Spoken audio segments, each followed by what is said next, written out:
Hello, hello, hello. We're live. So far, we have Steve on, and I'm sure more people are going to join in. People seem pretty into it, so we'll give it a couple minutes, see who else joins. I see Jason Fish Tropic. If you want to come on, Jason, by all means. Rockford, if you want to come on, by all means, and Fish Onyx Tankets, by all means, come on. I'm just getting myself set up here.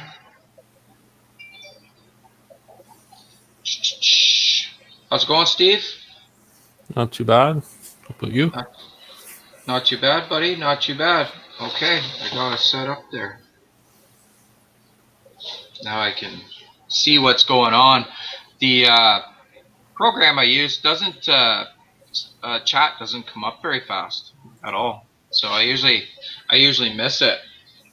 But anyways, hello everybody. For now, you got Steve and myself, and I'm sure a couple other people will come on. They were interested in coming on, so by all means, I've put the link in the chat if you wish to come on. We know each other. We've seen each other on either YouTube or in person or through the club, and we'll just have a nice. There's no itinerary tonight. It's just we'll have a nice aquarium discussion. And yeah, people want to show off some of their tanks or fish or let us know how everything's going. One thing I want to ask Steve, since most people watching probably watched the last one too, how's your new fill and drain system working? I wish I had the rest of it done because I love it. Yeah. Yeah, What? I still got 5 more on the other side of the room to do. Okay. But the main rack on the left side is all finished now. That's awesome. So how much time do you figure it's saving you to do like even more? I so I can't do it all at once because I don't have enough reserve water. Oh, okay. But I can do about 5 tanks at a time, and it takes me about 40 minutes. Perfect. So like while you're feeding your other fish, Yeah, yeah. everything else, it's just doing it all by itself, right? Yeah, well, it's almost by itself. I mean, you just turn a valve and wait for it to drain, and then you turn the turn the valve the other way and wait for it to fill back up. Yeah. Pretty similar to my system on my clownfish rack. Does the same thing. Hmm. I've probably done, I don't know, 300% water change today on my larvae tank, and it was so easy as just turn it on, just a trickle, let it change while I was doing other stuff in the fish room. Yeah, it's fantastic. Yeah. Hello, Sandy. Good to see you. Just my fish. Good to see you.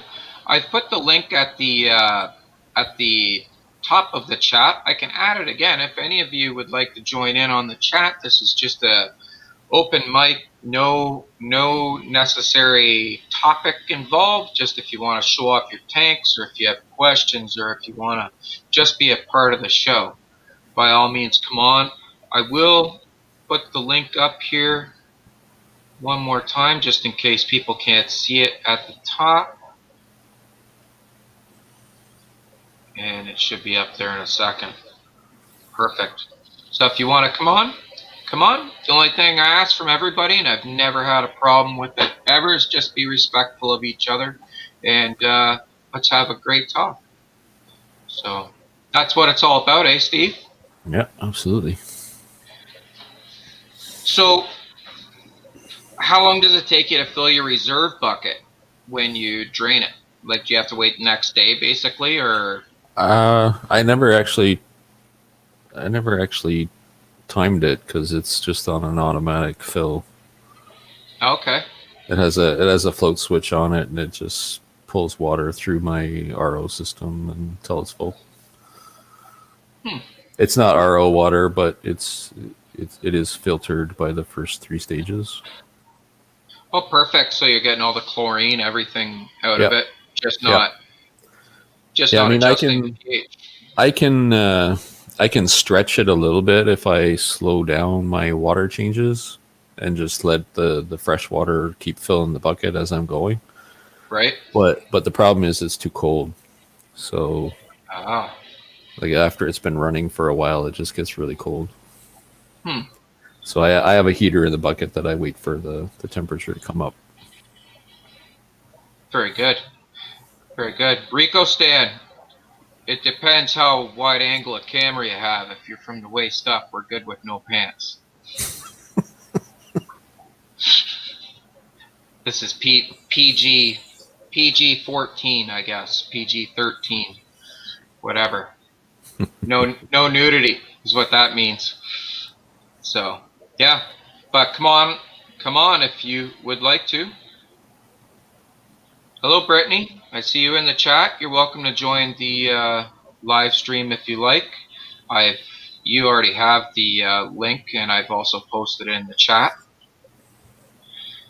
For anybody who doesn't know, Official Therapy B has her own little aquarium shop in her home in Barrie at the moment. She's got some pretty cool stuff. She should come on and show it off a little bit. Yeah. Yeah. I don't know. Do you think she's just a chicken, Steve? I think she is just a chicken to come on video. Just saying.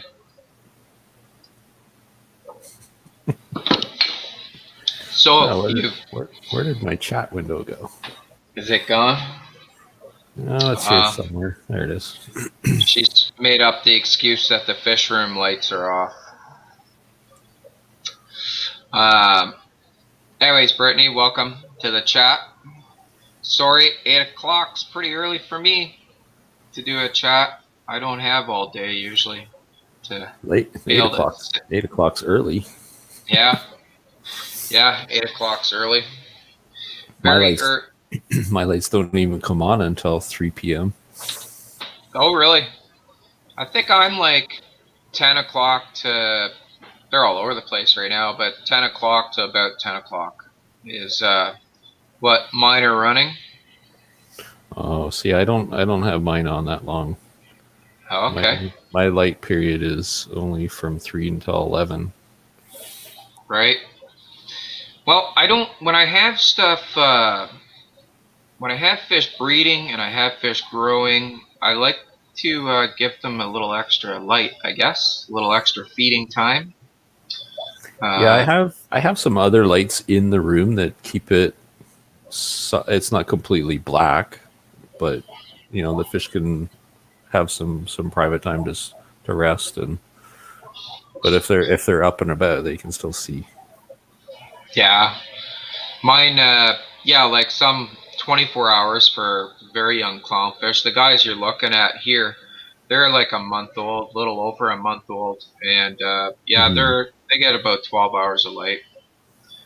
And Yeah, I do have a little LED lamp over my grow out tanks where all the fry are, okay, but the rest of the room is dark. right. Now for this tank we're looking at here, Steve, I need to get a blue light for on it. Or sorry, yeah, a blue light. I just have a shop light over it, and I put an anemone in there, and I don't think he likes just the regular shop light too much. But I'm Mm, trying to get the babies used to hosting them. right? So I Yeah, think I I guess gotta, the what is it? 5K? yeah, Yeah, it's probably not enough blue. yeah. There's really none in it. Oh, you're in the UK. 1 o'clock in the morning. Yeah, my lights would be off there too. And Brittany, I do wake up at that time in the morning, just to let you know. Um, yeah. So that's about all that's new here. I don't. I was telling you earlier, but I found some baby woodcats, baby fisher woodcats, in my 72-gallon Beaufront tank, Yeah, that's which pretty wild. I bet you I threw out a whole bunch. Here's something I just learned. If you just leave shit alone, Yeah. It'll probably do way better because I probably just killed a whole bunch of baby catfish. They're all hiding up in the duckweed at the top of the tank, and it makes sense because I read that that's where they eat. They like dim light, and they eat up at the surface with dim light. So the duckweed would have provided the dim light Yeah. and a place to trap food for them and shelter. So Yeah. You just have to let that duckweed take over the tank. And yeah, just leave it alone. See how big they'll grow out in there. So I found three of them. There's three survivors in there. One's like almost an inch long, which is pretty cool. that's awesome. Because last time I took them out of the tank to see what I could do to rear them up, Mm-hmm. I I just killed them. So it they're better off staying right where they are if So they're now gonna. you know they're in there. You can just throw in some powder food and Yeah, baby yeah. brine shrimp or something. I'm not sure what they eat as fry. I'm sure they'd go for baby brine shrimp. They like bugs. I guess that's Yeah, what they. I guess they, that's what they eat, right? So what I already started giving them is like the powder at uh, at the bottom of a jar of Bug Pro. oh yeah. Yeah, so I've been just sprinkling that powder on top. So it looked like they're actually eating it too. So that's kind of neat. Could try grindle worms too. Maybe might work. Will they stay up at the top? The little tiny ones would. The larger ones would sink, but there's when you put them in the water to clean them off, you get this like cloud of little tiny babies. They might be able to hang on to the duckweed. Right, right. And then they could eat them. Yeah. Hmm. And the baby brine shrimp for sure. I'm sure they would take that. Yeah, depending. Yeah, if they stayed up near the top, they would eat it. Well, the baby brine shrimp are attracted to light, so they'll tend to go towards the surface. True, true. Yeah, I'll have to try a couple different things with them. Yeah, it is a shame, Brittany. Honestly, normally I clear that tank right out, like basically just the stragglers. I can't catch a duckweed stay, and it's a 72-gallon tank with lots of current. There's two big sponge filters, a big Penguin bio wheel, and two power heads in that tank, and yeah, it still grows and fills the top. The only way to get rid of it now would be to overflow the tank. Yeah, and I've done that before too. It still comes back. So yeah, well, I guess the ones that sink quickly, I'm sure my L128s and my L106 would suck them up pretty quick. So I wonder if anybody else is going to come on tonight. I thought there were a couple of other I'll be theirs. Yeah, maybe I'll be there late. Maybe. Hello, Cooper Aquatics. Not much, man. We're just talking about our tanks, seeing if anybody else is going to join in so we can see some different people's tanks than ours. But yeah, that's what's going on. So how many saltwater tanks do you have now, Steve? 3. Three? Three? And Yeah. you're working on a fourth, right? Well, yeah, that one's on hold until after Christmas probably. Yeah. But I have a I have a 90 that I'm going to be setting up in my office. But I have to redo the office first. So that's why it's on Ah, hold. okay. Just gonna do like new floors and stuff. No, the floor and everything's fine, but the desk is like 15 years old and kind of falling apart. And Okay. I got a bunch of stuff in here that doesn't really need to be in here that I never use. So just kind of want to clear it out and get a new desk, and then we'll see how much space I got left. And And that's actually a foot shorter than what you were there. I remember you were going to put a 125 or something in there, weren't you? 5 footer. I wanted to put it the length of the whole wall. Yeah. So you're a foot shorter, so you should have room. Yeah, it should be fine. Are you going to go like full sump? Going to use the overflow and stuff? Go full sump on it, or yeah, definitely. Yeah, the thing I don't like about what I have now is it's basically everything is in the tank. So the protein skimmers in there, the surface skimmers in there, the power heads in there. So it just takes away from the aesthetics. Yeah. Yeah, it's nice when you can have none of that in the tank.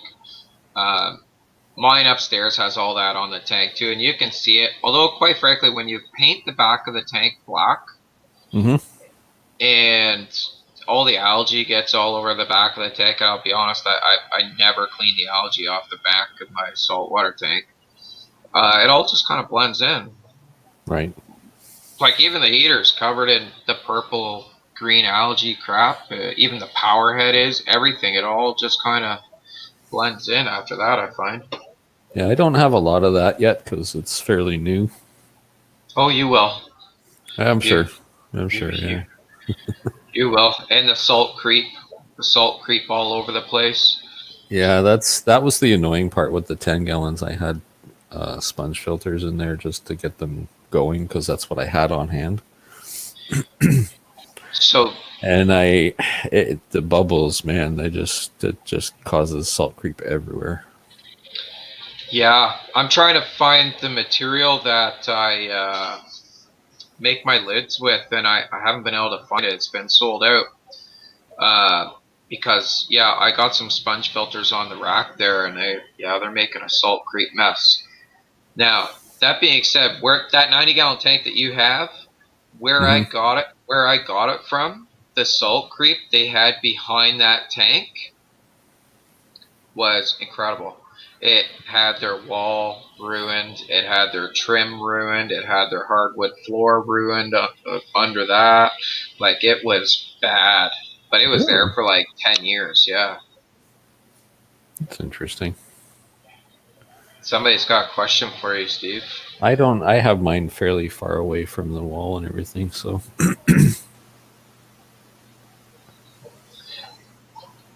Just My Fish said, "Hey Steve, I just bought a load of corals tonight in the UK, so it's no good to you, but I got some good deals. Maybe someone could drop your channel link so I can go visit."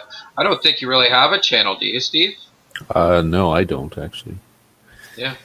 I just use yours. Yeah. Live vicariously through my channel. Someone might as well. I haven't had time to lately. So, yeah, we'll see. It's actually been like a long time since I've been on. One thing I do want to mention, though, and if Brittany is still here, which I believe she is, Official Therapy B here is our new club president for the Barrie Regional Aquarium Club. So congratulations to Brittany for that. And I thought he was going to come on tonight. JD Wren is your vice president. And you are the program coordinator, are you not, Steve?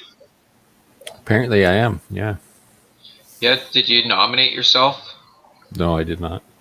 No. So that's good. So who else do we have in new positions? I think that's all. Heather's coming back, and I'm back, and Bonnie's back as treasurer. So yeah, I think that was the three new ones. Okay. Well, good. It'll be interesting to see what happens with the club in the new year. Yeah, hopefully we can get back to some actual meetings. All this lockdown stuff is getting annoying. Yeah, it is. Yeah, it is, but things aren't getting any better, so I'd imagine Yeah, it's not yet. still on for a while. Yeah. You found the skimmer is the worst for salt creep. Yeah, yeah, mine gets quite a bit around it actually. My hang on back skimmer. Really? Eh? Yeah. I haven't noticed that on mine. But the one that mine, the collection cup has a pretty solid O-ring around it, so it seals pretty well. Okay, mine doesn't. Mine's kind of cheap, I guess, but it wasn't cheap, but Oh, it this is a fits super tight. cheap skimmer. Oh, is it? It's like 80. It's an $80 skimmer. I didn't pay that much for it, Oh, mine's like a but three hundred dollar skimmer. but Yeah. it's pretty well made for like it's a small one, Sounds. right? It's not going to do like an. I'm going to have to get a bigger one for the 90. Yeah. But yeah, it's doing great in my 25 here. Hmm. Yeah, the one I got, yeah, it's like a $300 skimmer. It's made for, I believe it's made for 100 gallons, and I have it on a 65-gallon tank. I think it's set up to 60. Yeah, I asked around when I was looking for skimmers, and because like I didn't know anything, and I still hardly know anything about marine tanks, but everybody said double, get double. If you got a 65, look for something like 100 gallons and up. Uh, Pretty much standard what they're saying. So that skimmer you got's probably perfect for your tank. Yeah, yeah, yeah, definitely. Yeah, it Yeah, works. but mine doesn't have an O-ring, so yours sounds like a better skimmer than mine. But I'll say it does a good job, man. It pulls the nastiest, stinkiest, grossest, Oh my god, yeah. make you want to puke crap out of your water. That I can't believe it. Like I actually just did mine yesterday. Emptied the cup, gagged all the way to the sink. Like it's the grossest smelling stuff going. But that's in your water normally. Yeah, it's pretty wild that that happens. Yeah. Yeah. Like I ew. wish kind of wish there was a freshwater way of doing it. I guess there is like a diatom filter. It's just a pain in the ass. Hmm. Uh, Oh well, that's not going to work out now. Adjust my fish says mine was 480 pounds, which is I don't know, like 700 or 800 bucks Canadian probably. Not sure if the price makes any difference. I think he's trying to say a skimmer is a skimmer. I think obviously you can get some really knockoff ones, but wouldn't expect it to be that good for half the price. I guess that's what he's saying. Some weird autocorrect happening, I think. Uh, Mhm. but yeah, the price doesn't matter. I think it's just size of them and whatnot. Um, yeah, I don't know. I don't know much about them. I know all I do know is that they pull out some really stinky, gross crap out of the water. Oh yeah. Yeah. So So what else you got going on? So what's in those three saltwater tanks you have now? So basically the eight clownfish that I started with that you gave me. Yeah. Slowly as they've been growing, they've basically singled out one of the eight, and then the remaining ones all attack it, Oh, nice. and until the point of it hiding in the rocks and up in the corner kind of thing. They won't let it eat or nothing, so I end up having to take it out so it's not gonna die on me. Mm-hmm. So So as that happens, I've been just moving them into a 10-gallon tank, and then so I have two in a 10-gallon tank, and then I have two more in another 10-gallon tank. and then you have a few in your 25 gallon still. And then yeah, there's still so far four left in the 25, and they so far it's been a week, and they haven't picked out another one to start attacking yet. So when that happens, I'm not sure what I'm going to do because I'm out of tanks. Well, with any luck, they may just go off into two pairs. With any luck. Yeah, the first two that I pulled out and put in a 10-gallon tank are pretty buddy in there. I put a little flower pot in the corner. Okay. And they just kind of hang out there in the corner together and swim about the tank together. So it seems like they're getting along quite well. Okay. The other two, the one was separate on its own for a couple weeks. So they're bickering, but not anything worth having to separate them over. Okay. Now I wonder if you leave one alone, like it's clearly not going to turn into a female if you leave it alone, right? It has no reason to. Yeah, I'm not sure what happens in that case. Do you think it would just, like, if you kept one, say from the size of the ones in my video screen right now, which are, I think, maybe just a little bit smaller than yours were when I gave them to you. Right. So if you went from like that size and kept them all in separated, all in separate containers or tanks or whatever, if they would all just stay males until they met another clownfish. It's an interesting question. I don't know what would happen. Hello, Amanda. How are you? Because I thought I'm good. How are you? Hey, Amanda. Because I thought they the dominant one would transition to a female basically automatically. So if there's only one in the tank, it would consider itself dominant. So you think it would change into a female? Yeah, I don't know for sure, but it seems logical to me. Okay. Interesting. Maybe that's something I'll have to try. I have an idea for you if they do start bickering again. You can those. I did a live stream video on making those little breeder baskets. Oh yeah, I seen that. Yeah, make one of them and just put the jerk in the breeder basket, or put the subdominant fish in the breeder basket. They work great for that, and they're sturdy. Yeah, they work absolutely perfect. Right. Yeah, I may have to do that just because I don't have any more tank space. So yeah, it becomes a problem. Yeah.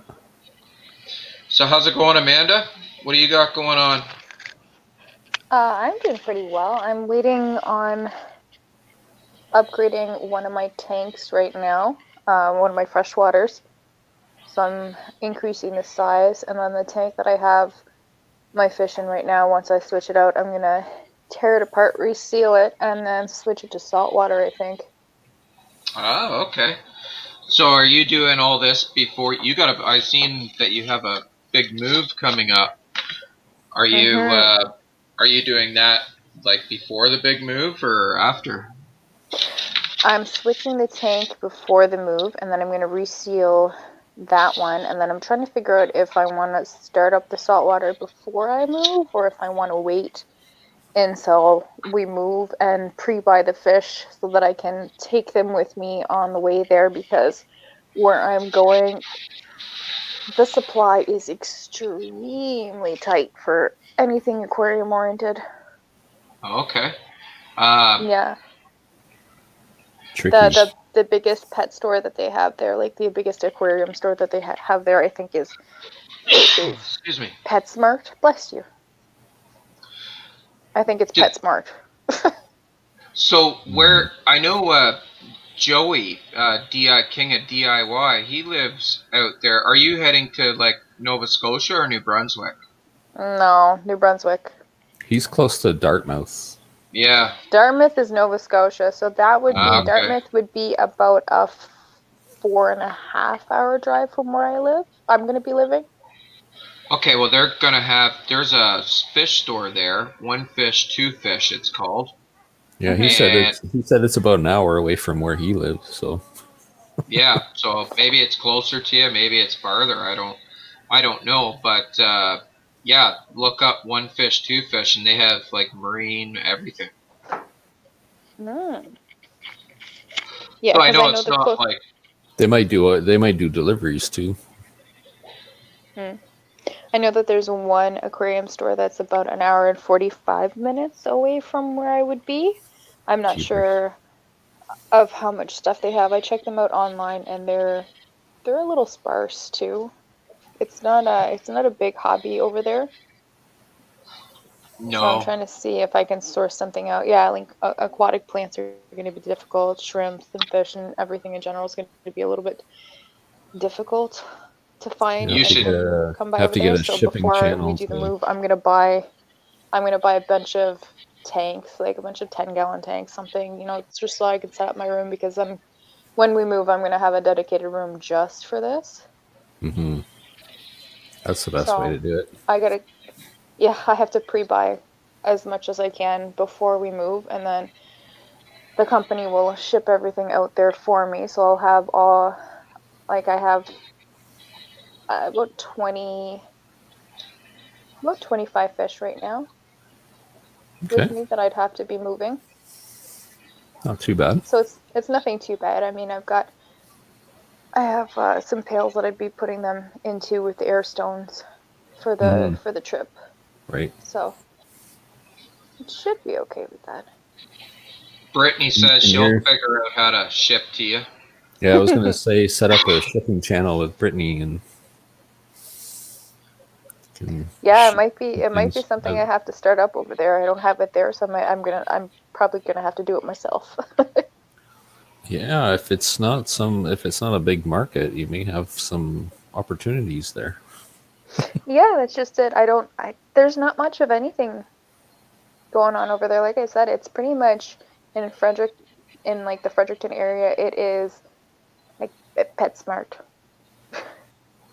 Huh, and that's their biggest city there, is it not? No, Fredericton is the capital city. The only reason that it's named the capital city was because way back in the day, the Queen wanted to come and visit it, and the Queen wasn't allowed to go visit any place that wasn't considered a capital city, so they deemed it the capital. Oh Moncton well. is actually a far larger spot. St. John is larger. Like it's there's larger spots and more populated areas, but Fredericton, which used to be Fredericktown, was deemed the capital city because the Queen wanted to go there. That's hilarious. So like Yeah. what's the population of it? Without the students, 43,000 roughly. With the students, around 60 something.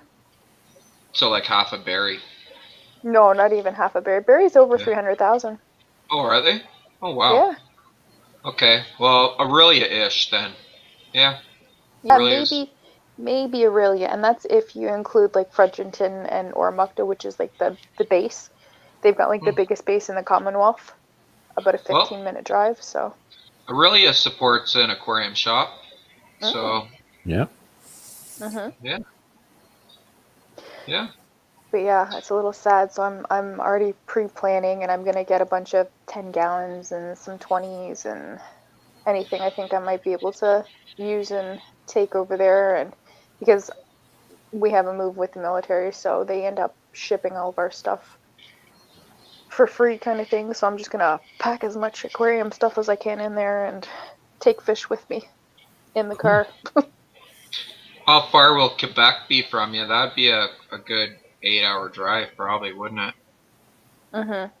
Yeah, that's what I thought. Yeah, it's 7 hours to Montreal from where Um, I am, so it's like the halfway point. Wild.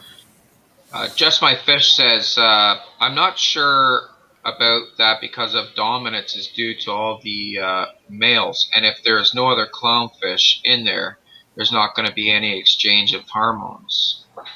Hmm. That's go back to Yeah. what we were saying, Steve, about the Yeah. you had one alone. Yeah. I just don't know. Like I'll have to wait and see. So are you setting up your saltwater tank for clownfish? Mm-hmm. Yeah. Yeah, they're pretty cool. They're beautiful. These guys I in like my them. pit these guys in the picture there, some of them have some pretty sweet colors on them. It's hard to see with that camera. Um, I guess I could put this on solo layout since you guys are just voice anyways. But yeah, there are some very, very neat color patterns in some of these guys. They're just over a month old. I'd say they're like a month and a week. Mm-hmm. That's cool. But yeah, they've done pretty good. I figured it out to get them to saleable size, like almost an inch, pretty much an inch. Yeah. It takes about 5 months. Mm-hmm. It's not So horrible. no, no, it's not.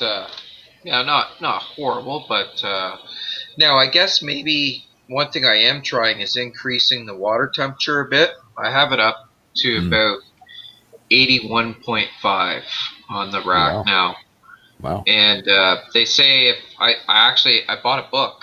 Well, I didn't buy a book. A friend of mine gave Trevor. Trevor's back into fish. Everybody. Mm-hmm.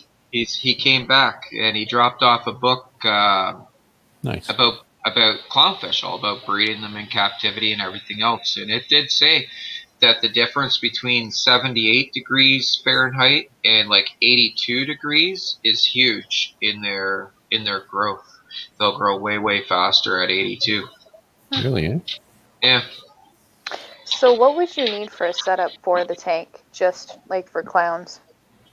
Honestly, what you're looking at would do it. It's this one obviously is a little bit different, but what I'm saying is what you can actually see, like just a sponge filter and a heater. It is That's it? yeah, that's all you have to have. The only time you need a protein skimmer, anything like that, is when you start getting into corals. You Mm-hmm. start, yeah. So The only thing I would recommend is to change the sponge filter for a hang on the back. That would be the only thing I would do, just because the bubbles give you too much salt spray. yeah, they do. Mm. So if I had a hang on the back filter, does it have to be like a specific No, saltwater type, or is it just I like one? I went to PetSmart last week and they had the Tetra brand hang on the back on clearance sale for $15. I bought 2 of them.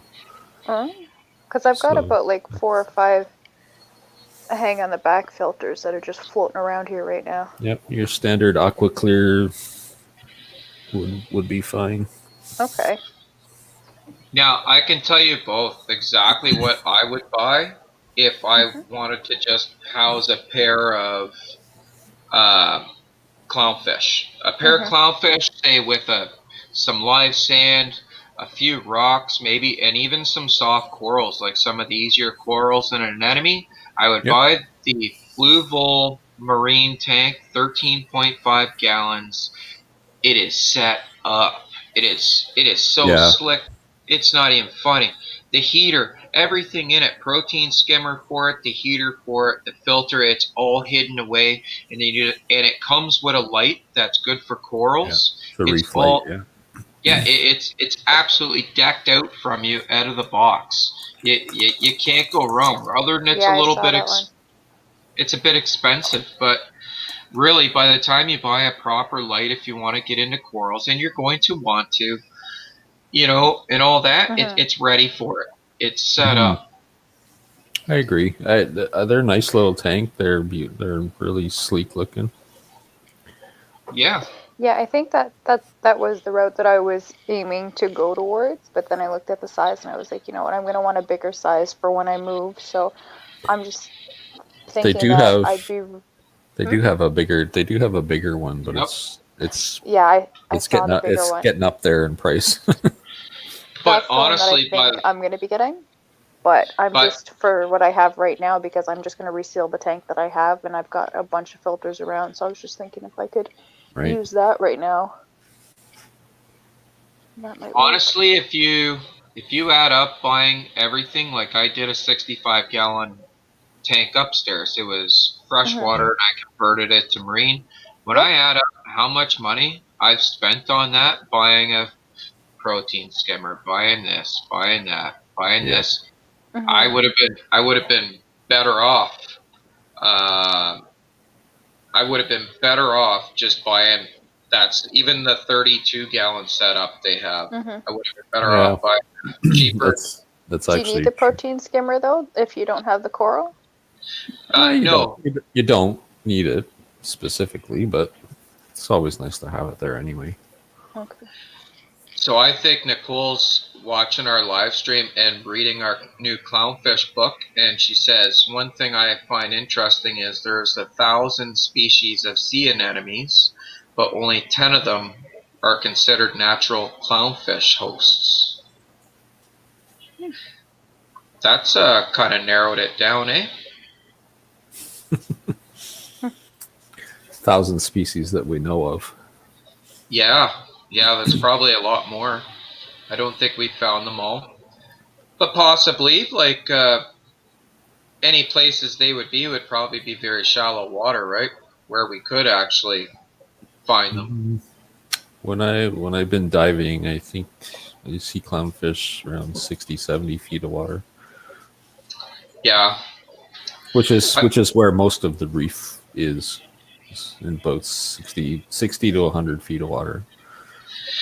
I've done some of the French reef in Key Largo. And the reef there goes anywhere from like 20 feet deep, down to about 80, 90 feet deep. Yeah. Which, as a novice diver, it was difficult for me to get down to the deepest parts of it. And that's you don't have to get that far, right? No. Because after about 100 feet, there's very little light. Like the other colors of light are pretty much gone. You're just left with the blue. Yeah, up closer. Yeah, I had so much fun playing with all the moray eels trying to come out and bite me, and trying to catch spiny lobsters and stuff like that. I didn't have to go any deeper. Yeah. It was, my parents used to. We went for a vacation at Christmas down there, and we dove. We took our own boat down and did quite a bit of diving. And we had been diving for a few years, so it was it was pretty fun. If you get a chance, Jamaica, like Ochos Rios, over there, they've got some pretty decent snorkeling and scuba diving. Okay, right. I went down, how deep was that? I think it was like 36 feet. And I had this small stingray come up from the sand. I didn't see it. The guy was like rubbing on his arm for danger. So I was like, okay, I'm not touching down. So I started trying to get back up. I looked like a butterfly. And then the stingray came from underneath my legs and like straight up my front with its tail like swooping. And I was like, oh my God, I'm going to get stung. But it's pretty neat, like little eels and stuff all over. And yeah, there's a ton of cool fish on reefs. I think the most colorful and active are parrotfish. They're so neat, so neat. But Just My Fish says he thinks carpet anemones is one of the best hosts for clownfish. I just have bubble tips is all I have. I have like 10 of them. But You'll have 20 next week. Possibly. Do they grow quickly? I heard they split quite often. So I can tell you when they generally split is when your water parameters are shit. That's when they split. When you've had like a really bad crash, or if your water parameters have gone out of whack, that's when they seem to split. I wonder why that is. You'd think they wanted to split when it was nice. Yeah, it's interesting.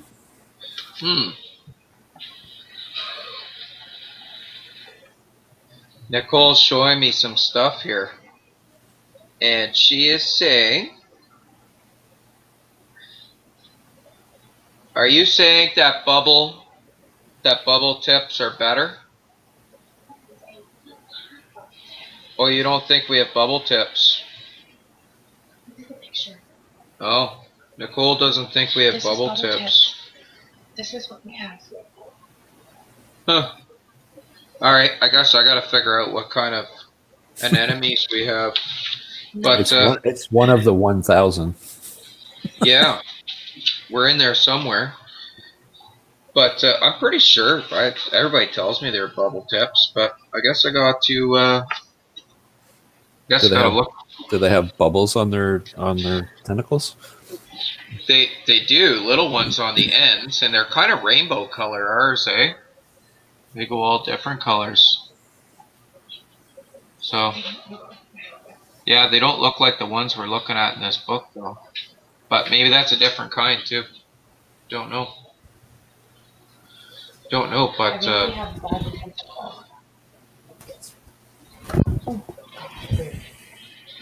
oh, you're back. Yeah, I don't know what happened. Tonight. He's like he flew from on top of the cave. Innisfil Creek Honey asks, how often do you do a water change on salt water? Is it the same as far as fresh water for water changes? There's really mixed opinions on that. I guess I do it when I just feel it needs to be done, when I've tested and stuff's gone out of whack. I don't do as much water change as I do with fresh water, though. That's for sure. Yeah, I haven't either. I had one person online try and convince me not to go saltwater and said it was horrible and it was so much more difficult and so much more work, and I was like, really? That comes true when you start getting into some of the harder corals. Okay. Yeah, it's a little bit harder, but it's not horrible. I mean, mostly it's keeping your water parameters in check, because salt level fluctuates as water evaporates, and the skimmer pulls salt water out. And how often do you check your water? I'm doing mine about once a week right now. Oh, really? Okay. So it's not like every day that you have to check it?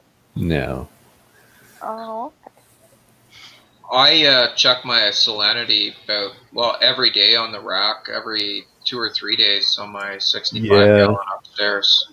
You would have to do more, I think, on the rack, because you have a lot of water evaporation going on there. Yeah.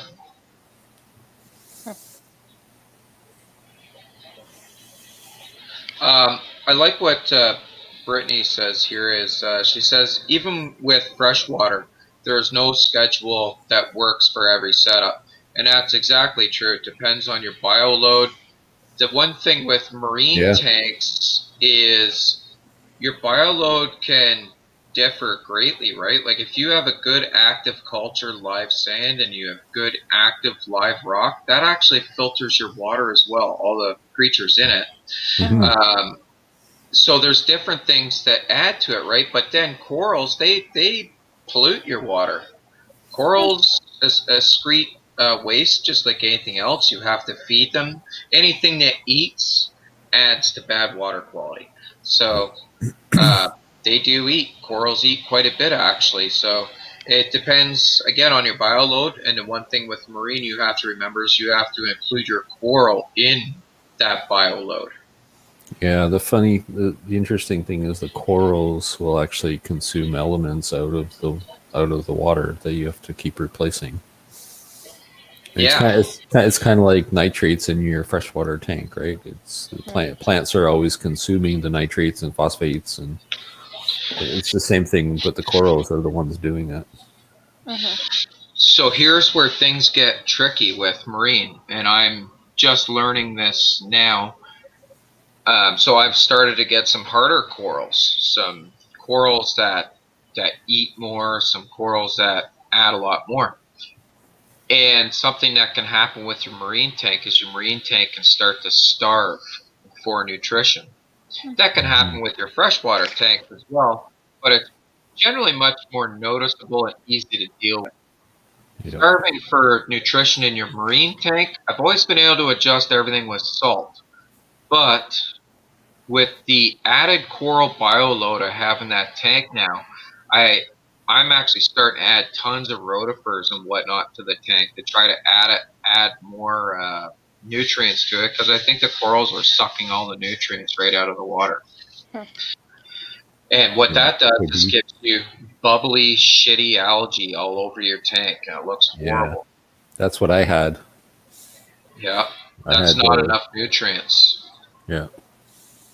Yeah, it's funny. It's, you know, with freshwater, you want to get your nitrates and stuff way down all the time. But with the saltwater, if you do that, you end up with all this other problems. Yeah, stringy brown algae stuff. Just my fish. I'm not gonna set the camera up on them today. They're upstairs, my nice looking ones anyways. You won't see much from my ones downstairs here because they don't have very good light, so they're not overly happy. So sometime I will get a camera upstairs to look at them. And Brittany says, I have tanks that I change water on once or twice a year, and then some that she changes weekly or bi-weekly. Yep. And that's exactly to do with the bioload. The tank she only changes once or twice a year. Probably has a very low bioload and probably a ton of plants in it to eat that bioload. Before I turned this 25 into a saltwater, I had a pair of angelfish in it for over a year and a half without a water change. Like, wow. And they would breed in there every couple of weeks, and the fish were healthy and the plants were healthy. And that's like, I have a 180-gallon tank here with about, I don't know, 15 or 16 longfin ancestris in it, and about 10 Paracip nipigrinus in it. And I do it about once a month because it's got an FX6 on it, it's got a Marineland 360, it's got an aquaponics system on it. So it's the bioload is very, very low for that tank. I didn't even have, so that was an experiment that I was running, and you'd seen it a few times. I didn't even have my AquaClear plugged in anymore. It was just everything. The only thing that was in there was a heater. Right. There was no filter, no air stone, nothing running in it. It was just plants and 2 angelfish. Just my fish, that looks like a very good explanation of what happens with your corals. He says, corals consume phosphate and dispel it as nitrate, but it's nitrate in the gas form. They don't exactly poop. Cyanobacteria will eat the nitrates. So I clearly have a lot of nitrates in my tank because the cyanobacteria is doing fantastic.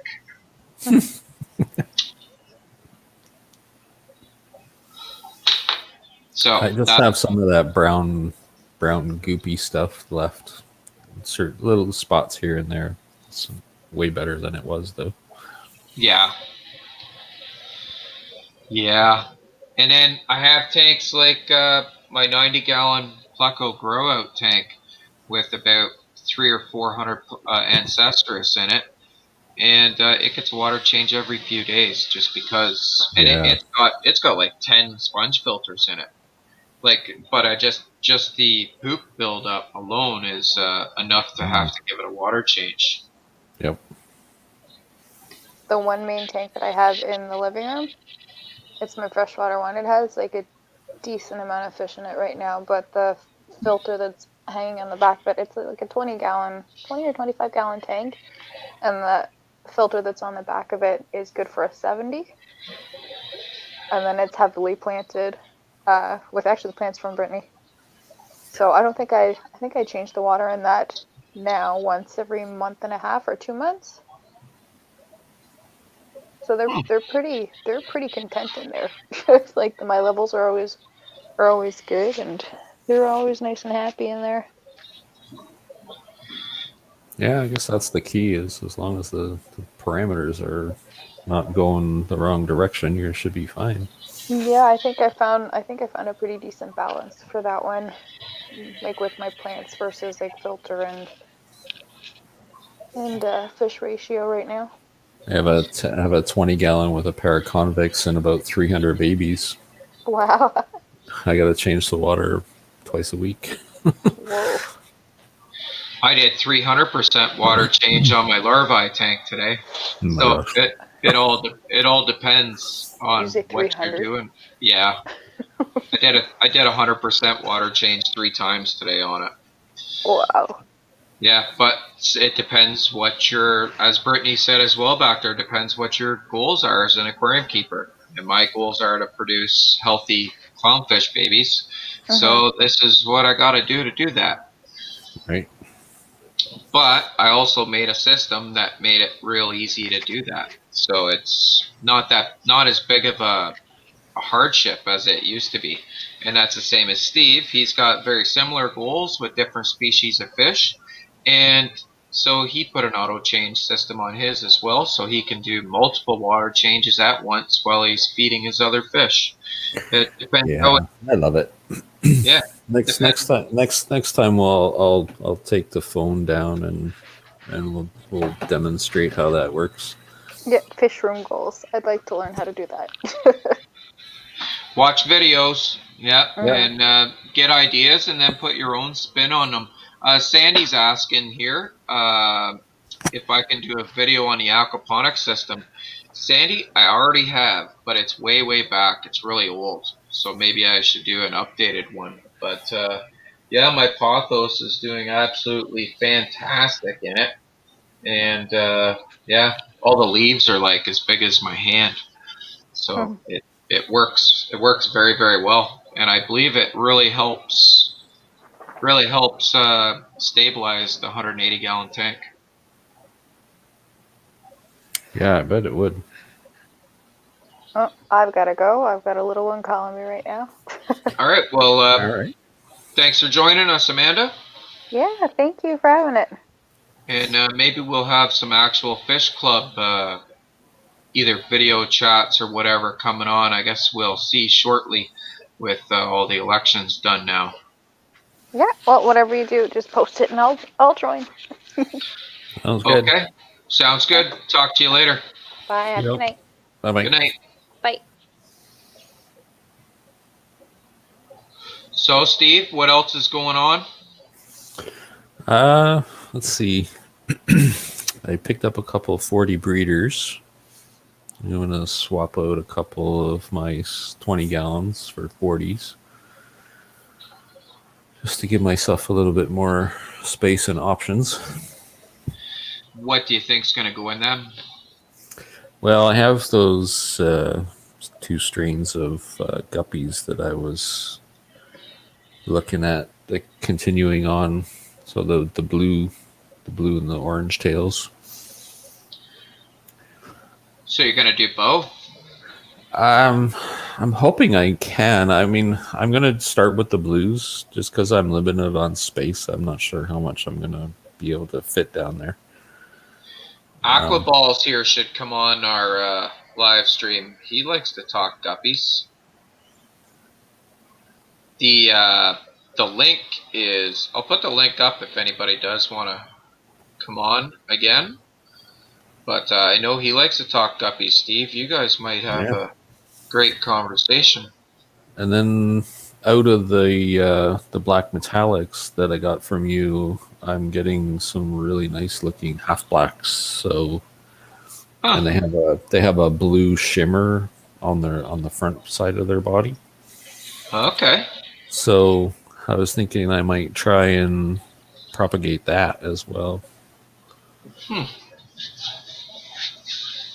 I'm sure Trevor's going to be talking to you too. He got into a couple of strains of guppies. My little experiment with the Dumbo ear endlers kind of is dying. I don't think the strain is very healthy. You think a lot of them have swimming problems and yeah. Do you think that's from? Right. Do you think that's from crossing endlers with guppies, or do you just think? Yeah, probably. probably. Now, do you know of other people that have done it successfully? No, I've never seen Dumbo ear endlers. How's it going, man? Pretty good. How are you guys doing? Very good, very good. Hey. And hello, everybody in the chat. So, you're in the fish room. Yeah, I got a credit card in my hand, and my hands are wet. Guess what I'm doing? Uh-oh. Scraping algae? Yeah. That's Right on. analogy. I'm doing water changes. I actually have almost a big accident tonight. Thank God I only lost one fish. So I've been medicating my tank, and I use Pimaflix and what is that one called? Pimaflix and the other one. Yeah, let me show you. Melifix, yeah. Yeah.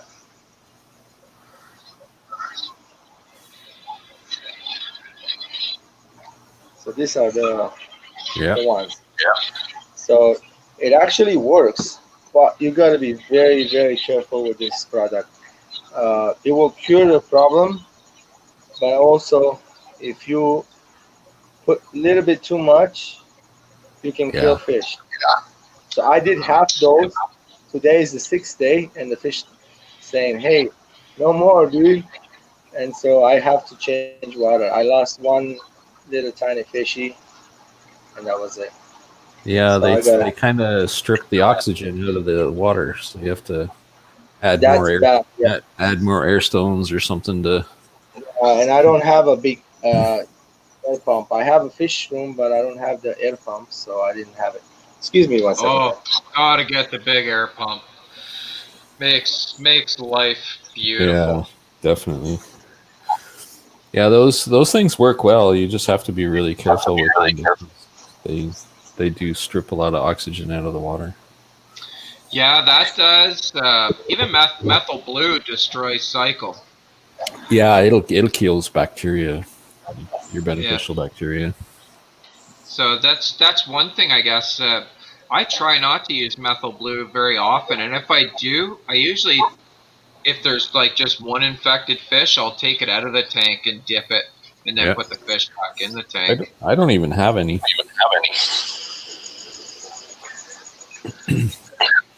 I used to use it for my angel egg to stop fungus, but that couple of the fishes had fungus on them. They a couple of them are new in here, and so I'll show you which ones were the ones with the fungus. There's a couple. Look at the variety in that tank. Has a little bit left on it. See on its wings. Yeah. So it was really bad. And then the other one in the back also had it really bad. I can see him. Yeah. Throw some alder cones in there as well. Yeah. I use leaves actually. Yeah.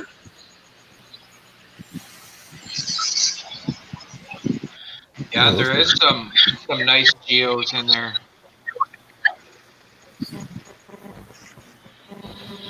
Yeah, that's a lot of variety, eh, Steve? Yeah. A lot of variety, yes. So what are all those fish in there? I don't know what all of them are. Looks like a goby down at the bottom there. Some kind. That is goby. There's 3 of those, and these albinos are the same as that one with the ones fungus on it. A little bit. It's geophagus.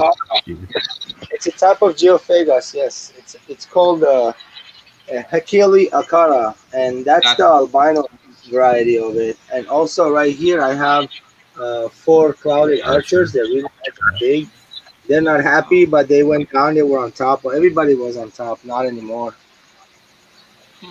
So like change the water right away. So you got to be careful. Keep an eye on your fish room always. Definitely.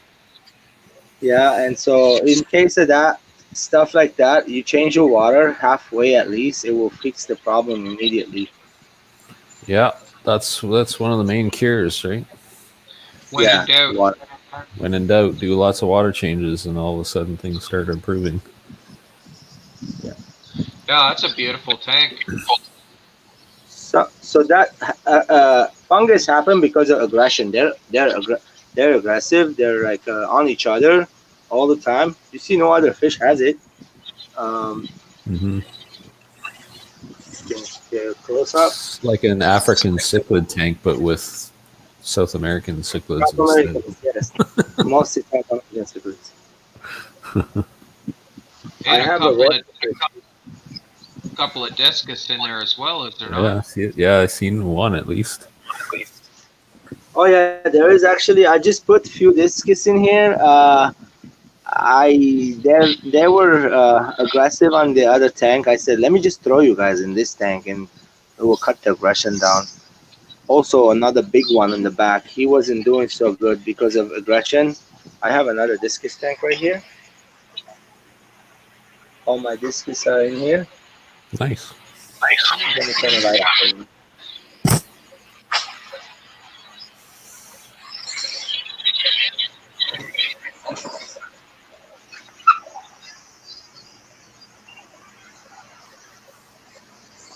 Oh, there you go.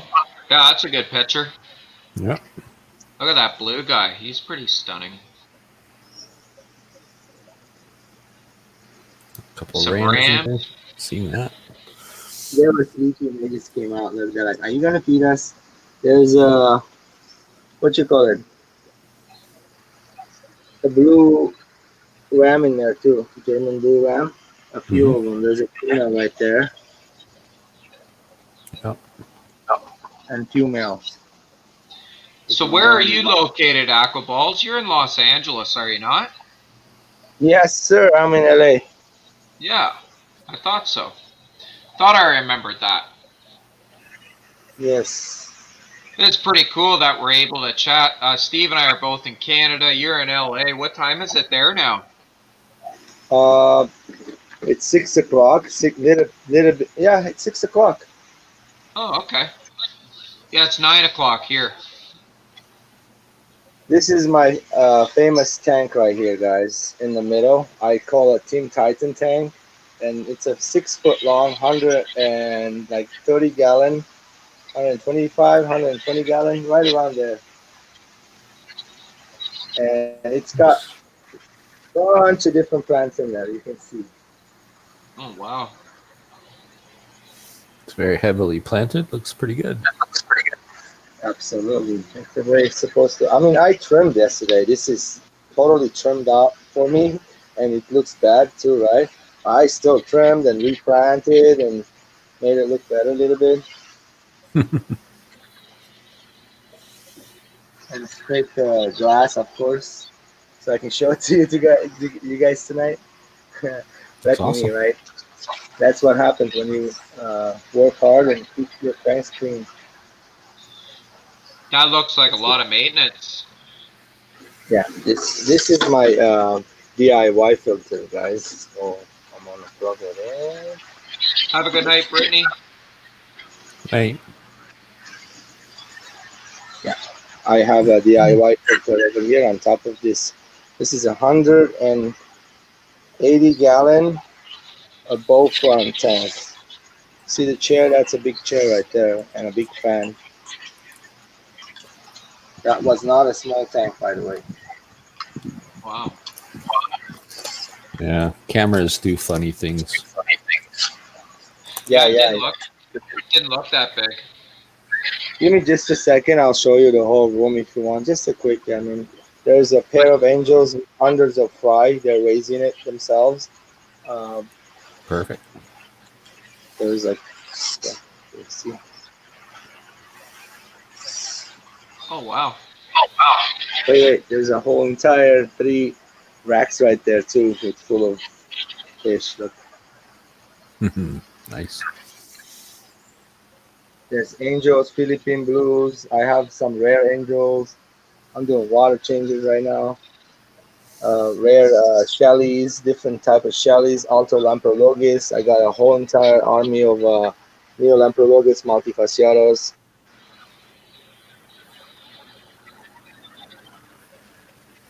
Yeah, this room has been getting together for the past 6 to 7 years. working hard on it. I learned a lot,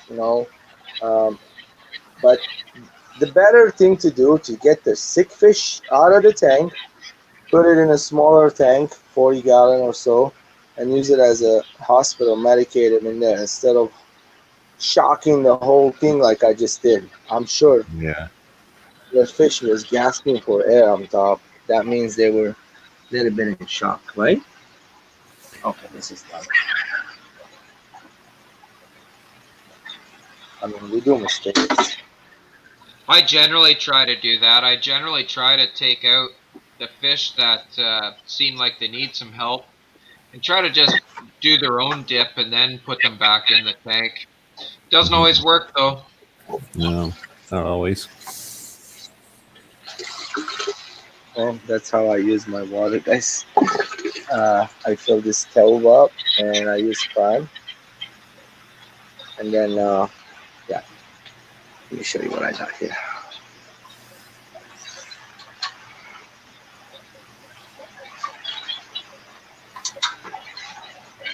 Pretty good. So Aquaball, Steve is quite the accomplished angelfish breeder as well. You guys Nice. could pass some ideas back and forth. Yeah, I just have black marble stuff. I should invest in some higher quality angels with some blacks or some. I just got this Nice. pro scale. What is it called? Red cap pro scale. Red caps. Yeah, they're really pretty. They're gorgeous. But my favorite angelfish in this whole room is right here. I got these. Okay, it's gonna show glare because of the light. 1 second, guys. I don't have a light on me. So just a quick showing. Yeah. These are Denton angels, albinos. The light is off. Sorry. So they're just called albinos? Albino dentum angels. Those are pretty hard to come by, and I paid a pretty penny for them. Each one I paid like $35, I think it was, plus shipping. They're very cool looking. Oh, they're very hard to breed also. Like one of the hardest ones to breed, I heard. Now, why is that? Do they have like weakened genes or just more difficult? They just need a special water condition. Like you can breed them, right? But to hatch out the eggs, here these are Philippine blues. Yeah, it's like the blacks. So the black angels, if you breed black and black, the fry are so small and fragile that the survival rate's really small. And this guy is the same thing with the Philippine blues. I have bred them this recently. I last few 100 try. First try though. That's okay. They're not eating it. That's all it matters to me. Let them grow up just a little bit. I'm gonna take them out of there. Let the parents breed up again. Right. I am really good at Tanzanians too because the LA water is like hard water, really really hard. And these are Tanzanian fry I'm growing up. They were born here. They are called Neolampologus caropanctaras. You got quite the colony there. Oh, I have a lot more of them. I have these guys. Also, there is a whole 20-gallon full of babies right there. Here, nice.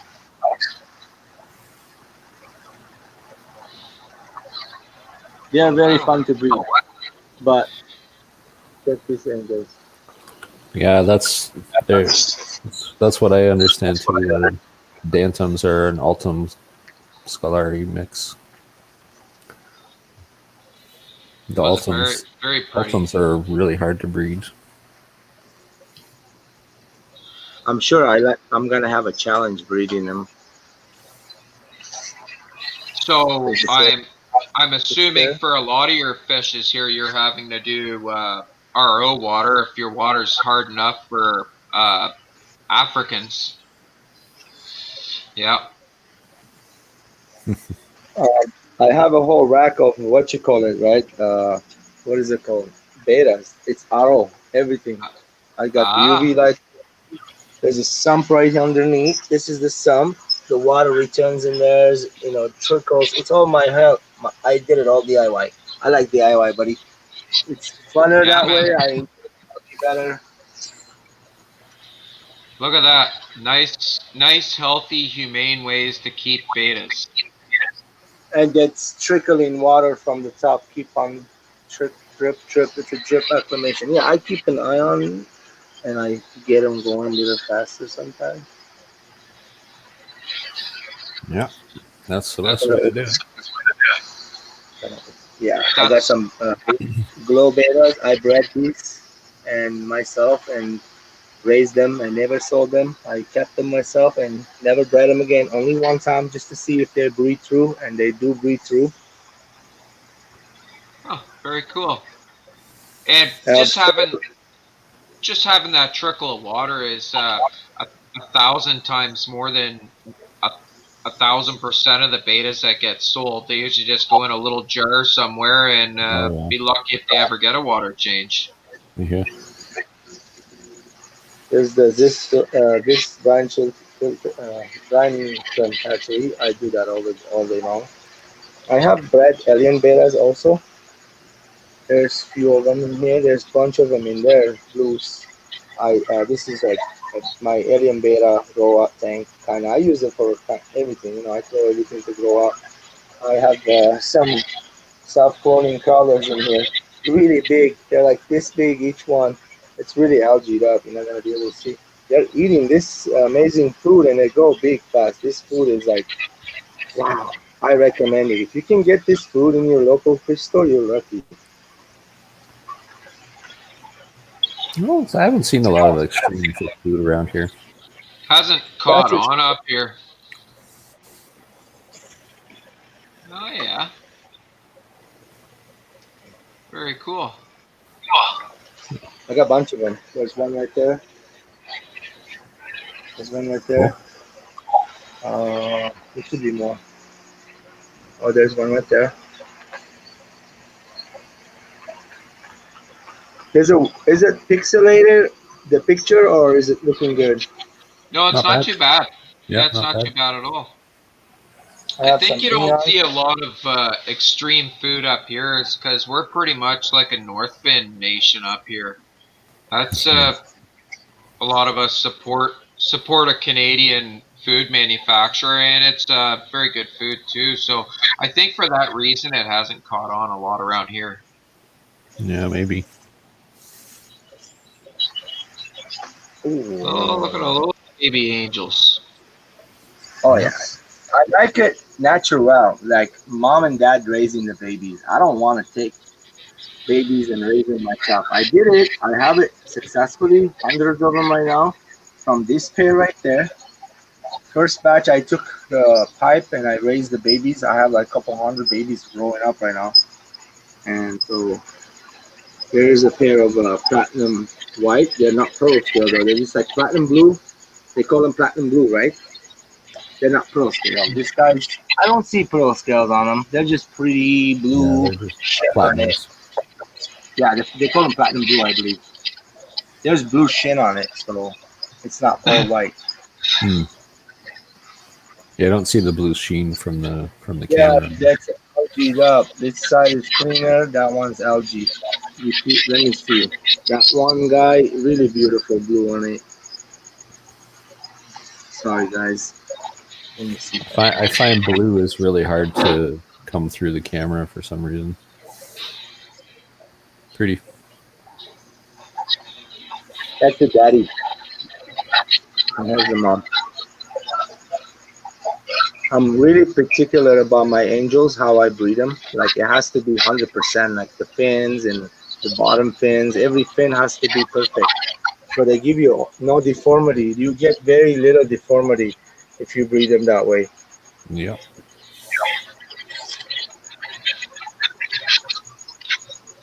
Okay, let me put it in my grandpa. Oh, that's neat. Oh, you want to see what's in there? Hold on.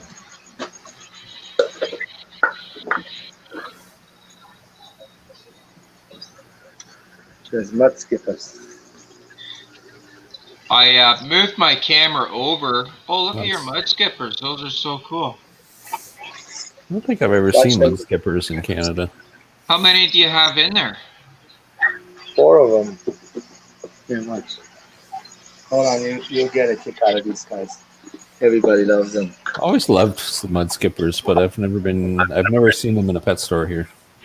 Handful of food. They're so ugly, they're cute. Yeah, Oh, look at them go. Jeepers. they eat blackworm. I could have fed them right now. Oh man, I had it right here too. Uh-oh. I'm sorry, guys. I have California live blackworms right there. I could have fed them. Those were fun to feed. But hey, they eat everything. These guys are little piggies.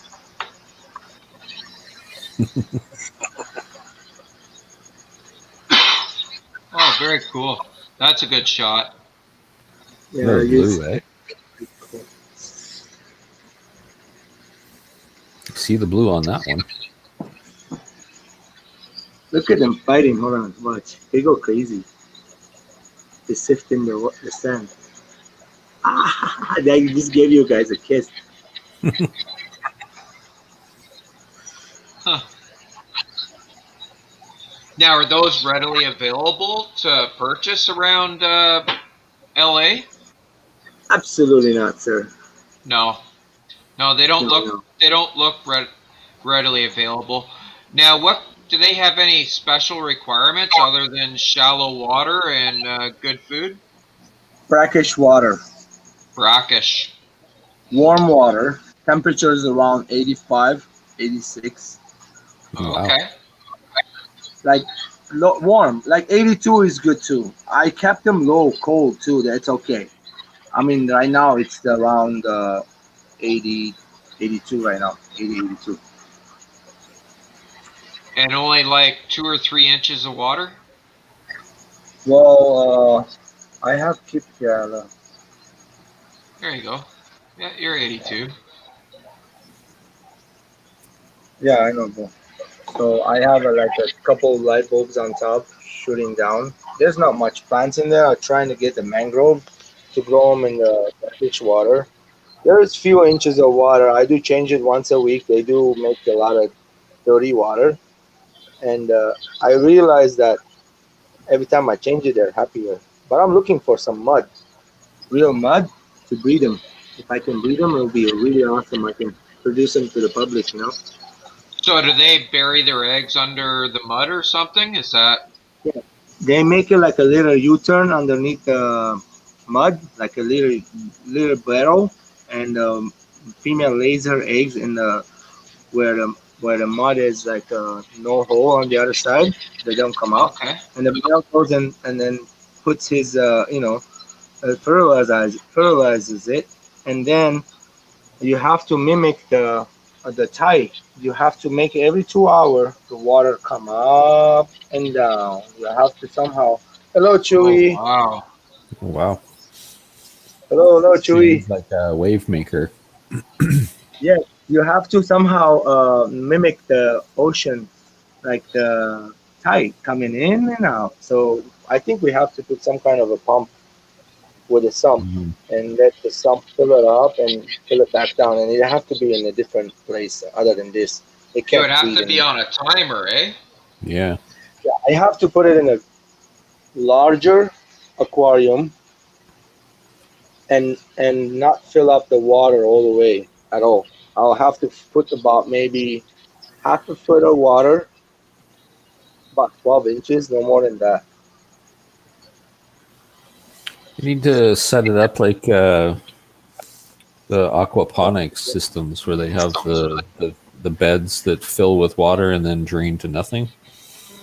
Right now, it has Except you don't want to go to nothing. Hmm. Yeah, I think if you had a deep end, you could do it with with a sump on a timer. Mm-hmm. That would probably be, that might work. Got more shellies here, different types of shellies. Baby angels right there, a bunch of them growing up. Now, how old would those guys be? Would they be like a month old? More, little more old than a month, little old, just like 6 weeks old, I say. Okay. And then look, I separated some of them. They got bigger though. You gotta be like, what you doing to this? You see, they're bigger. Oh, They're wow. they're 20 by themselves in a 20-gallon. Yeah, if you separate the biggest ones of the bunch into a larger tank and you give them enough space, they'll grow twice the pace. I noticed they were nipping the other baby's fins, the top fins, so I don't like that at all. And so I Mm-hmm. separate the big ones, and they are like you said, exactly. Just My Fish says, could you not use Miracle Mud? I don't know what that product is, but I've never I'm heard of guessing that. he's talking about for the mud skippers. You know, my wife has been bugging me about that, telling me she's gonna be buying me Miracle Mud so I can breed the mud skippers. And she keep, you Okay. know how much they are? It's expensive. I'm sure you can. It has to be like this gooey mud that the Navy uses it for their, training. You put it in your face. It's like that gooey mud. It dries up. It becomes like the top layer of the. Oh, okay. That is what needed. That slime on top, and they actually turn their body in there, and they get that slime on it, so the sun don't burn their skin. That's why they are called mud skippers, and they're like little what is it called? Um,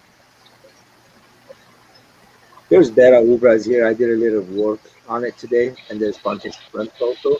I just found the guys under the water. Some slow return water. You gotta Hmm. get it enough going.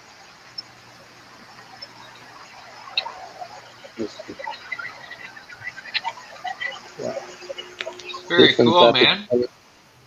Yeah, this is it. It's fun, man. Fun to have room. Everybody out there. I know you guys have rooms too. What are your other Shelleys you had there? Were they Brevis you had? Oh yeah, I have a bunch of shellies. This one is called Neolamprologus hakui. This Okay. one's on top. This one called okay. This one Chalaticromes. Hold on, wait. It is actually, but it's called Temporalis shell. This one has like a Okay. little hump on it with a blue eye. Looks like a little hump going on it. Like it look like a little flower home, but really pretty, white, silver. Down here, I have some Cypochromos lactosoma, tricolor babies. I raising, and there is yellow Calvis, yellow, not gold. There's 3 of them. Have they There's bred one of the for you female yet? babies. Oh well, I just got these about 2 months ago, and I gotta raise them at least 6 to 7 months here to get them breeding. Yeah, Calvis are so cool though. That's a mama fleco bird. Is that a snowball? Oh, mama fleco. Oh, okay. They're The really nice. long trailers on the fins. Yeah. So, those are the 3 shellies I have, and then one more I have right there with the Cypochromys. That was called uh, Chalaticromes vitiatus. They're kind of shell dwellers, but they look like a submarine with the lines going on them. Okay. Also on the bottom, right there on the bottom tank, that's my favorite tank. I put it's a 60-gallon. I put 3 different Tanzanians. One of them is a Cypochromys leptosoma, tricolor, 3 of them. I had 7. I lost a bunch of them in the one tank, so it crashed kind of. I took them out, saved the 3, put them down there.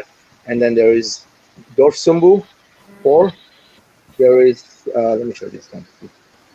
There is Neolamprologus calupris. You heard of that one? From Lake Lulupe, yeah. Tanganyika? No, Yep, not I Lupe. have. The Lulupe are there on top. You see the top tank? Oh, okay. Sorry. Yeah. The one on the bottom called Caluptris. I think I've seen them down at Fanatics. I've never owned them. I They're hard. recognize those little fellas. Yeah, these Some are Maltese. 55 gallon full of them Wow. with a lot I, of I babies. I miss my Maltese. The only Africans I still own is I have a group of Paracip nipigrinus. That's all I have left of Africans. I used to be so big into them, and I just got away from them.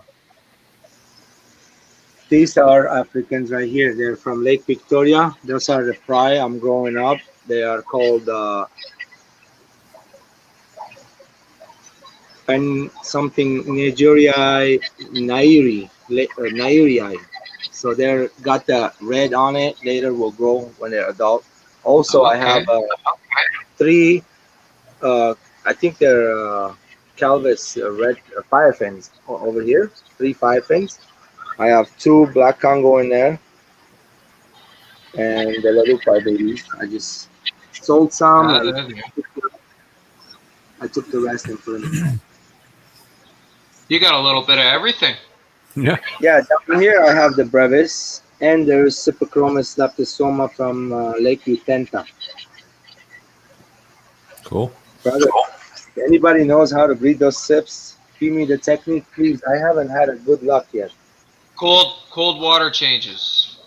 Oh yeah, I do that all the time. I just did a cold water change earlier, like 70, Lots of krill. 70 krill. Yeah, lots of krill.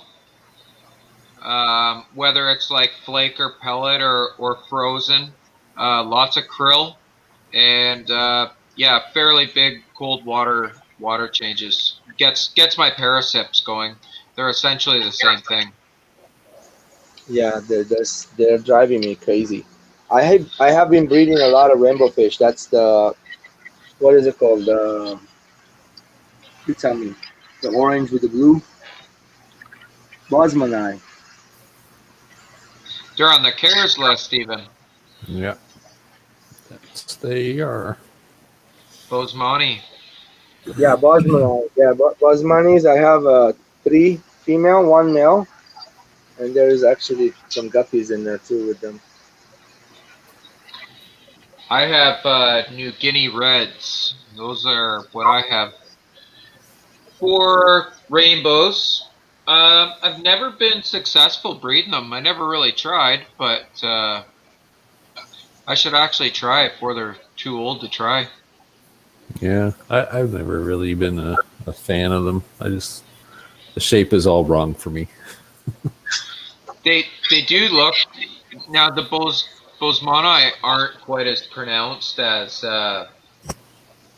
my reds, but the reds, yeah, they got really weird, messed up looking heads on them. Bosmanis are my favorite ones, guys. I do have some shrimp tanks in the house. I have some like a cherry shrimp, which is the the pumpkin ones right there. There's the orange. I got few in here, like maybe 10, 15 of them. And this is my the snail heaven for assassin snail. Bunch of assassin snails in there. Oh, look who's excited to show himself. Oh, a little. Is that a Galaxy Daniel or something? It's a beta The ufra. beta. It's a beta. Oh, okay. It's a wild type. Rubra? Wild type. Yeah, I have a chinoides, a pair. I have a pair of ufras. No, the male was right there. That's the male in the back. He's got a big blue dot on his belly. The male. The other one was the female. Oh, Yeah, they're the pretty cool. These guys are gorgeous. I fell in love when I seen them. You don't see a lot of those types of betas around here either. No. Well, I bought these guys from a local breeder, Vietnamese gentleman. He's a young fellow breeding. He's got his own website on the Instagram. You know, he sells in the United States. He's going to college, so he wants some college money, which is a smart move. And he sells like this guy's a pair for $35, $40, $45, the wild ones. So I got the aliens from them. I got a bunch of betas from them. I support people like that. I like that. The only ones you see around here are the regular fancy betas.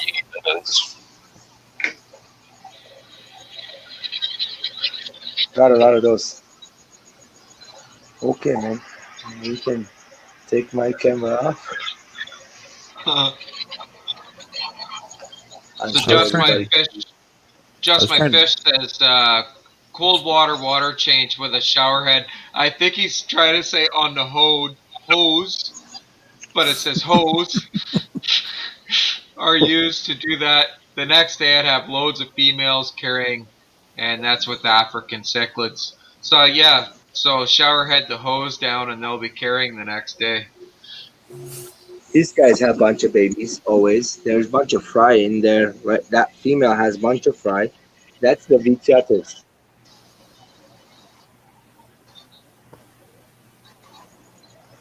So that you're not gonna be able to see this. This tank I got it scratched up. Somebody doesn't know how to. I got it for free anyway. So somebody doesn't know how to keep acrylic tank. This is how it's gonna look like. They took their thingy and they went back and forth and scratched the tank up, man. Really bad. With a piece of sand in it, yeah. Oh, it looks like somebody sandpapered it or something. It looks really bad. You can't even see the fish. Oh, you can see the little fellas there a little bit. Have to drain it and buff it back up. Yeah, like only really clear area is right this corner right here. Look how nice it is. Compare of the whole thing. There's a nice male in there. I wish he came out. Let me feed him. What do you guys feed in your room again? You said earlier. What you have available? What do we have? We have for that kind of stuff. Mainly use kelp now. And I will show you here in one sec. Yeah, the kelp flakes. Yeah. See if the camera comes up. Look at them come out, right? There. That's what I use anyways. North Fin kelp flakes. Daddy. He's hiding in between the rocks. He's the big boss in the between the rocks, always hiding in there. Oh, there he comes. There he comes. He's so gorgeous, man. Oh, playing peekaboo. But the girls are on top. No, that's the girls. That's the girls. Those are the girls. That's not the girls. He tells them what to do. There's some babies too. Some babies, there's a bunch of fry in there. There's a bunch of fry in this area. But he's hiding in there. He's like, I found Shelleys are always a little bit camera shy. They never like me going around their tank with a camera. this is one of my favorite species. I'm always gonna have it in the room. You see the way they stand up, like silver and white and a line on it, and also look the way they walk on the rocks. Really cool. Looks like gobies almost, but not really. Very cool. Very cool. Peaceful. Have you ever seen a baby Fisher woodcat? Oops, somebody here. 1 second, guys. I think there's one in the shot I have right here. I think there. Oh, he must have moved since I moved the camera. Damn, I thought I had one to show you here. Yeah, he moved. I'll have to set it up again. Are you talking about those? What is it called? L1 something. Hold on. They're plecos, right? No, they're catfish. I'll readjust the camera. They're Fisher. I'll actually pull the camera back to show you the whole tank, and you can see how big the parents are, and then I'll show you the babies. Give me 1 sec. What's the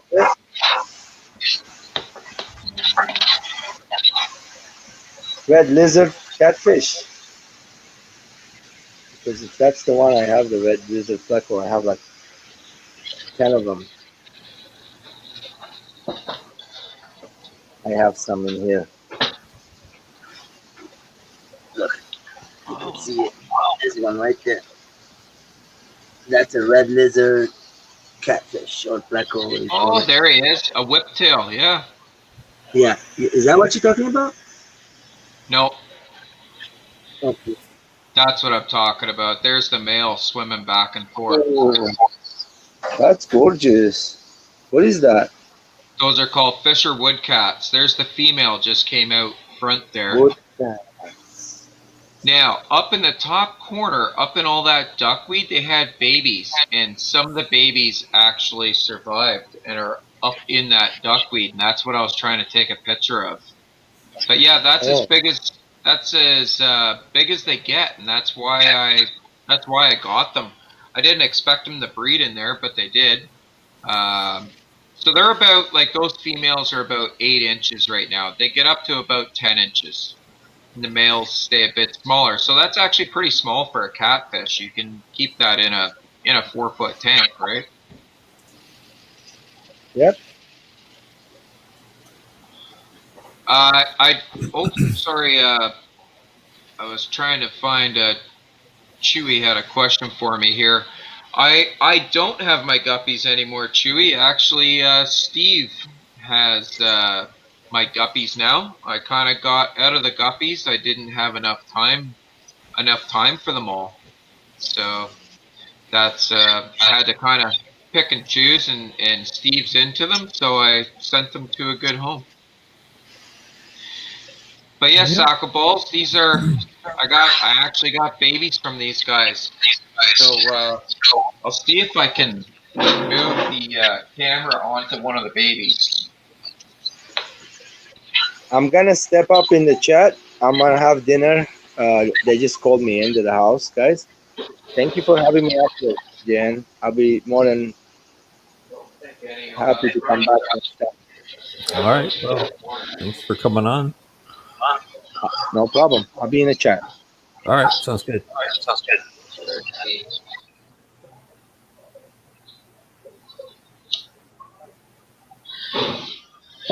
There's a couple up in that corner. Oh, we lost aqua balls, did we, Steve?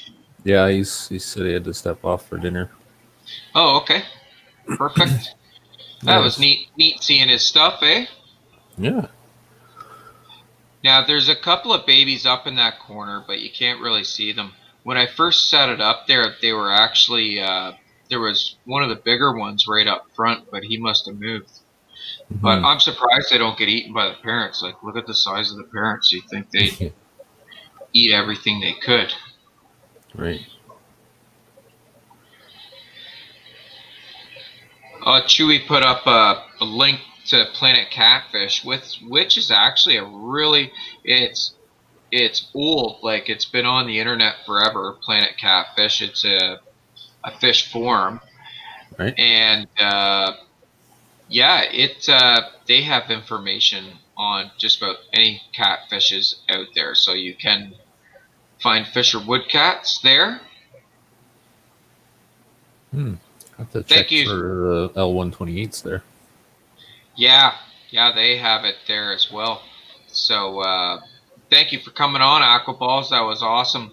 It was really, really neat to see a different tank set up. You could kind of see the babies right up in that top corner, Steve. If you really look, you could see them moving around a bit. But yeah, there's Dad right there. I wonder if he's looking to pick them off. Maybe. I don't know. We might witness a murder here. Maybe, eh? It's looking quite intent in that corner. Yeah, he was. How's it going, Jason? Good to see you. Chewy says a friend of mine from the Calgary Aquarium Society, Berger Kempcraft, does the writing on the Pseudodonus genus. That is his expertise. Cool. So, Steve, what else you got going on? Anything, or should we wrap this thing up soon? Getting late. Yeah, it's getting a little late. No, I just got some tanks to move around and try to fit some more volume down there so that I can take care of all these babies that keep showing up. Yes. I got to get the second half of my rack completed. I haven't even done anything with that. I haven't needed the space yet, but I'm going to. Yeah, so I'm trying not to do anything more, like build new racks or anything, because I have my garage project coming up. So yes, you do. Trying to save all that for out there. So I'm trying to deal with everything within the space I have. Yeah, it's tough when you're transitioning spaces. You want to expand, you want to keep things moving forward, but you get held up because you don't want to. Oh, you see the baby in the corner there? Was just swimming around. Yeah, you don't want to get too far ahead because it's more stuff you have to move and everything else, right? Yeah, well, I wanted to get some super red bristle nose and get a couple of different things going, but I just don't have room to start raising them. So the longer I prolong it, the longer it's going to be before I have. I think they're gonna get stock. Those babies are gonna get eaten. I think it sure looked like they were going for them, eh? Sorry to cut you off. I just thought I was witnessing a murder. They're looking in that corner quite often. Yeah, they are. Maybe I'll have to take them out of there. You get one of your. Are they big enough to go in those little hang-on breeder boxes you make? They are. Yeah. They might slip through the holes though. But yeah, maybe that would be an idea. Looks like they're gonna get smoked. Just put one of those in there and just scoop up the duckweed and put it in the breeder box. Yeah, that might be an idea. Even a floater, like just a store-bought floater, to go in there, might not be a bad idea. Because I think they're gonna get eaten. Sure looks that way, anyways. It looks pretty big though. It's been in there for a while. Yeah, it has. I wonder where it was hiding though. Maybe it had a better hiding spot before I took all the duckweed out. I don't know. I don't know. But anyways, buddy. Yeah. I think I better get off of here and get ready to hit the hay. Another busy work week. So yeah, sounds like it, eh? Everybody wants their floors done before Christmas. I guess so. Gotta get them done. So it's been a great chat, Steve. Thank you, and thank you to everybody else, Amanda and Aquaballs, for coming on. It was fantastic, and thank you for everybody your participation in chat as well. That really helps a show go along when you have participation in chat. We had quite a few people pop in and out tonight, so I'm happy with that, and we got to get some chat in on some different topics, so that was cool as well. So thank you everybody for joining.